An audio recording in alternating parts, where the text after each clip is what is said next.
The day she was born was the happiest day in her parents' life. She's perfect, said her mother. Absolutely, said her father. And she was.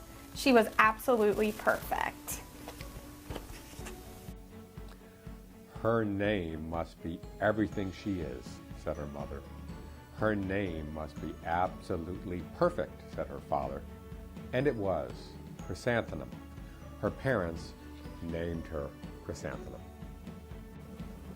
Chrysanthemum grew and grew and grew. And when she was old enough to appreciate it, Chrysanthemum loved her name. She loved the way it sounded when her mother woke her up. She loved the way it sounded when her father called her for dinner. And she loved the way it sounded when she whispered it to herself in the bathroom mirror. Chrysanthemum, chrysanthemum, chrysanthemum. Chrysanthemum loved the way her name looked when it was written with ink on the envelope. She loved the way it looked when it was written with icing on her birthday cake. And she loved the way it looked when she wrote it herself with her fat orange crayon. Chrysanthemum, chrysanthemum, chrysanthemum. Chrysanthemum thought her name was absolutely perfect, and then she started school.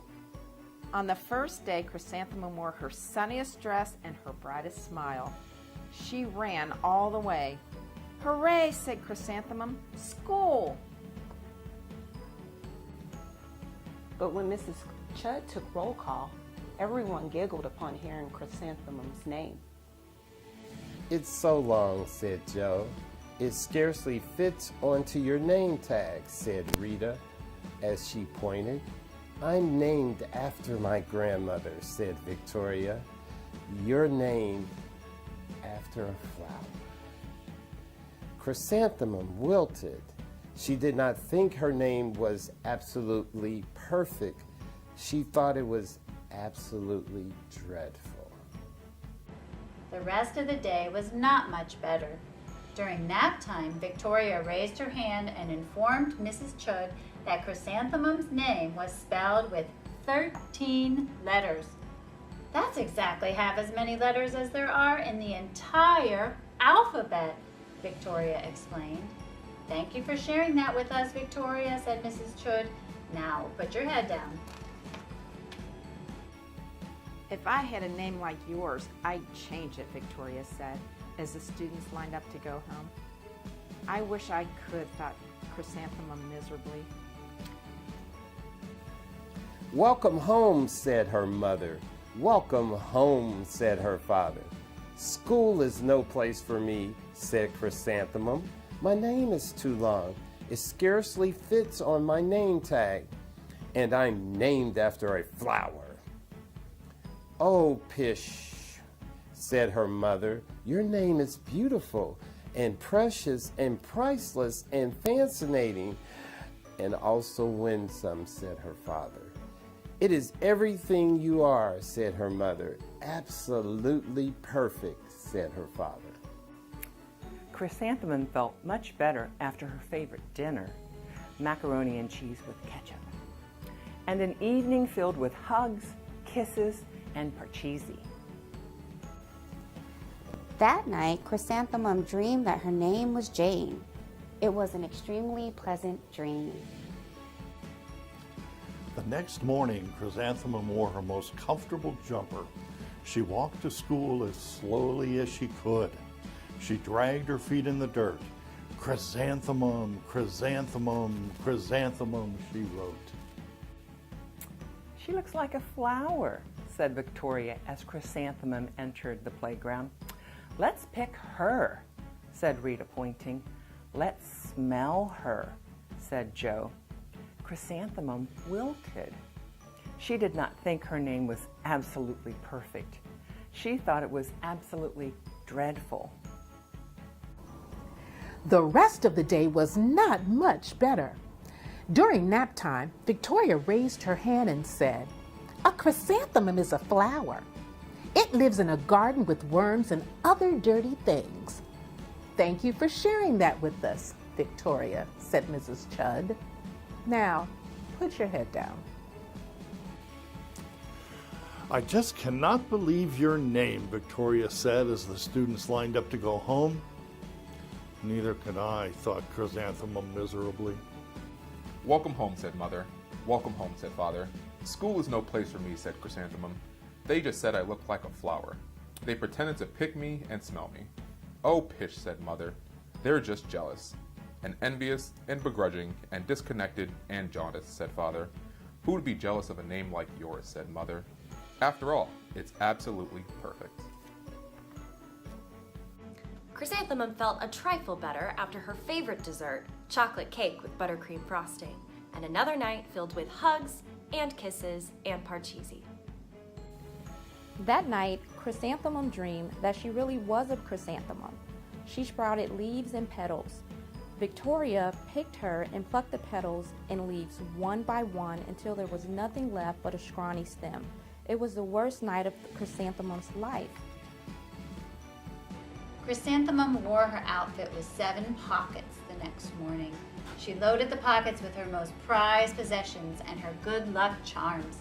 Chrysanthemum took the longest route possible to school. She stopped and stared at each and every flower. Chrysanthemum, chrysanthemum, chrysanthemum, the flowers seemed to say. That morning, the students were introduced to Mrs. Twinkle, the music teacher. Her voice was like something out of a dream, as was everything else about her. The students were speechless. They thought Mrs. Twinkle was an indescribable wonder. They went out of their way to make a nice impression. Mrs. Twinkle led the students in scales. Then she assigned roles for the class music hall. Victoria was chosen as the dainty fairy queen. Rita was chosen as the spiffy butterfly princess. Jo was chosen as the all-important pixie messenger. And Chrysanthemum was chosen as a daisy. Chrysanthemum's a daisy, chrysanthemum's a daisy, Jo, Rita, and Victoria chanted, thinking it was wildly funny. Chrysanthemum wilted. She did not think her name was absolutely perfect. She thought it was absolutely dreadful. What's so humorous? Asked Mrs. Twinkle. Chrysanthemum was the answer. Her name is so long, said Jo. It scarcely fits on her name tag, said Rita, pointing. I'm named after my grandmother, said Victoria. She's named after a flower. My name is Long, said Mrs. Twinkle. It is, said Jo. My name would scarcely fit on a name tag, said Mrs. Twinkle. It would, said Rita, pointing. And, said Mrs. Twinkle, I'm named after a flower too. You are, said Victoria. Yes, said Mrs. Twinkle. My name is Delphinium. Delphinium Twinkle. And if I have a baby girl, I'm considering Chrysanthemum as a name. I think it's absolutely perfect. Chrysanthemum could scarcely believe her ears. She blushed. She beamed. She bloomed. Chrysanthemum, chrysanthemum, chrysanthemum.